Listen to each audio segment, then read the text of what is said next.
नल जल योजना में छल करना मुखिया जी को भारी पड़ गया, क्योंकि नल जल योजना ही जो है जो 82% मुखिया जी को ले डूबा और वो दोबारा चुनकर नहीं आए।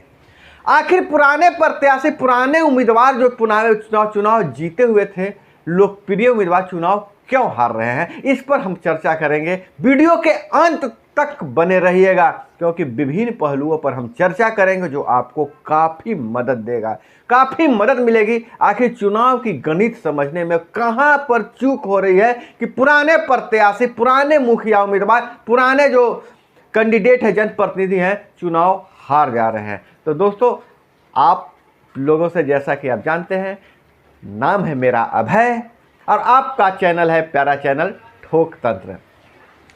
दोस्तों, एक चीज़ है, आप सोचते होंगे अखबारों की सुर्खियां बन रही है कि सारे पुराने चेहरे हार रहे हैं। आखिर क्यों हार रहे हैं?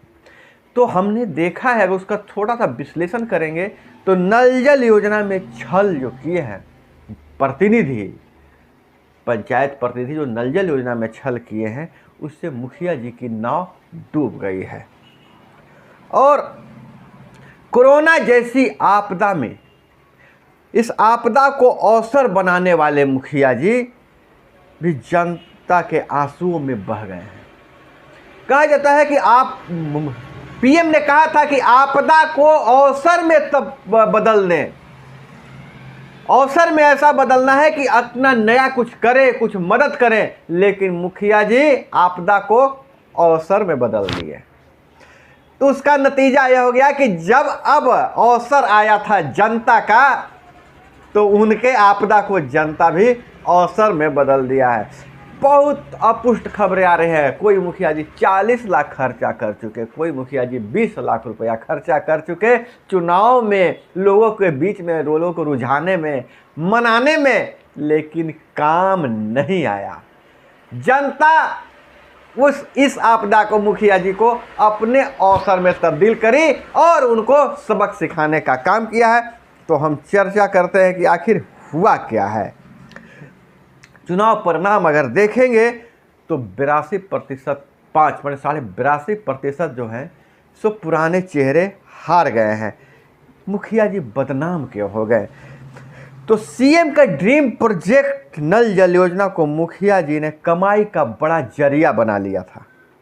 करोड़ों रुपए का गबन किया गया, जबकि यह योजना हर परिवार से सीधा जुड़ा हुआ था। ये जनता से जुड़ा हुआ ये योजना था, जिसको मुखिया जी ने कमाई का जरिया बना लिया।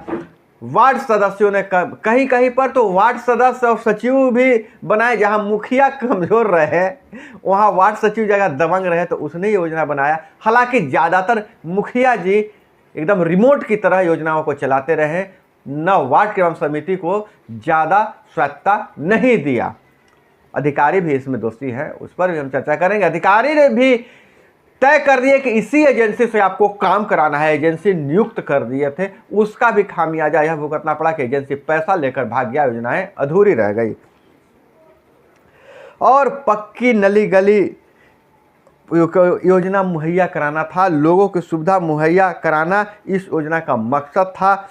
सीएम ने गांव की सरकार यानी पंचायतों में यह योजना सौंप दिया था। कहा जाता है कि जनता की लाठी जनता के लिए, जनता के द्वारा। तो ये गांव की सरकार की योजना थी, जनता के लिए थी योजनाएं, और जनता के प्रतिनिधि को ही सौंप दिया गया था।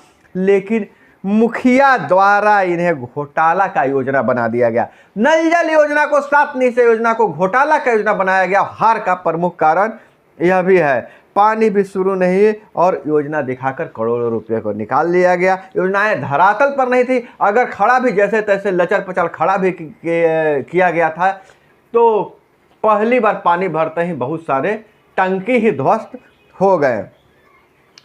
अब मुखिया जी को एक चीज़ और बता रहे हैं कि क्या ले डूबा, क्या जो कहा बदनामी कहाँ पर हुई। तो आपदा को अवसर बनाया मुखिया जी। हर पंचायत को 20-20 लाख रुपया मिला था कोरोना महामारी से निपटने के लिए। वैश्विक आपदा कोरोना समाज को रुलाकर खड़ा कर दिया था। बहुत लोगों ने अपने को खोया था, बहुत लोगों ने रोजगार गंवाया था।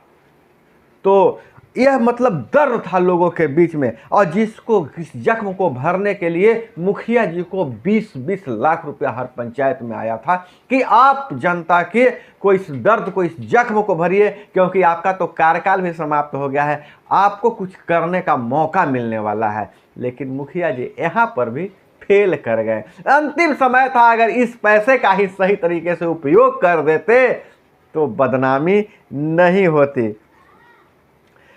अस्पतालों में बेड फुल था, मास्क और सैनिटाइजर ही बचाव का उपाय था। मैंने देखिए, अस्पताल लोग जाना नहीं चाह रहे थे, लेकिन मास्क और सैनिटाइजर जो है सब मेन चीज़ उसका बचाव था।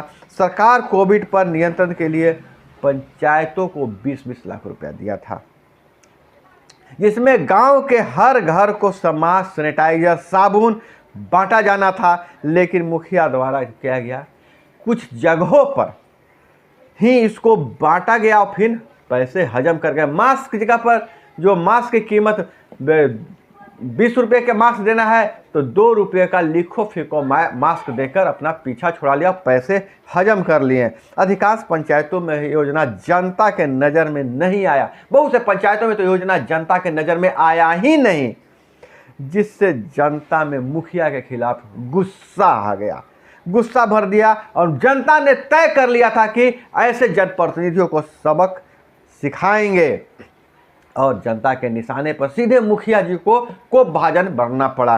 देखिए, मुखिया ज़्यादा हार रहे हैं, मतलब वो जो निवर्तमान मुखिया हैं। नहीं तो पहले से क्या था, पहले मनरेगा आवास योजना में अघोषित लूट जारी था, मनरेगा में जुड़ा तो जारी था लूट, लेकिन इससे बदनामी नहीं होती थी। मुखिया लूट से हर जगह था, मनरेगा में ज़्यादा मजदूर दिखा देना, ज़्यादा नापी करवा लेना, आवास योजना में, पीएम आवास योजना में भी पैसे लिए जाते थे। बहुत सारी ऐसी योजनाएं हैं जिसमें मतलब चलता था, लूट खसोट चलता था, लेकिन यह अघोषित लूट था, यह इतना पटल पे नहीं था। लेकिन ये 2 योजनाएं, जो नल जल योजना दिखने वाली योजना थी, 7 निश्चय योजना, नली गली पक्की वाली योजना, जहां पर पुराने नली को ही रिपेयरिंग करा के पैसे निकाल लिए गए। एक ही योजना पर 3-3 बार 4-4 बार करके पैसे निकाले गए। और सबसे कोरोना महामारी में जो 20 लाख रुपये आया अंतिम समय में, मुखिया का अंतिम कार्यकाल में 20-20 लाख रुपये मिला और उस पैसे का गबन कर लिया गया।